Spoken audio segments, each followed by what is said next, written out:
বিকেল হলেই আমাদের মাথায় ঘুরতে থাকে চা বা কফির সাথে নাস্তা হিসেবে কী দেব।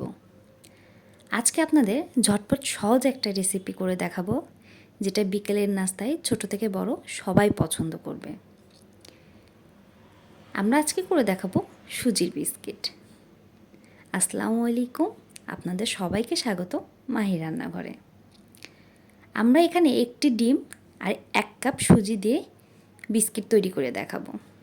এখানে একটি ডিম নিয়েছি 1/2 কাপ চিনি, সামান্য একটু লবণ। এখন আমি ডিম চিনিটা ভালোভাবে মিক্স করে নিব, যেন চিনিটা গলে যায়। চিনির দানাটা থেকে গেলে খেতে ভালো লাগবে না। এটা মিক্স হয়ে গেলে কালারটা চেঞ্জ হয়ে আসবে। এখন আমি এখানে দিয়ে দিব একটু ভ্যানিলা এসেন্স আর সামান্য একটু ঘি। দিয়ে দিব 1 কাপ সুজি, 10 টাকা দামের একটা গুঁড়ো দুধ দিয়ে ভালোভাবে মিশিয়ে নিব। এটা মেশানো হয়ে গেলে হাতে একটু তেল লাগিয়ে গরম তেলে বিস্কিটগুলো গোল গোল করে ভেজে নেব।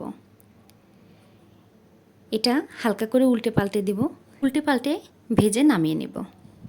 সবাই বাসায় ট্রাই করে দেখবেন, ছোট থেকে বড় সবাই অনেক পছন্দ করবে। সবাইকে ধন্যবাদ। আসসালামু আলাইকুম।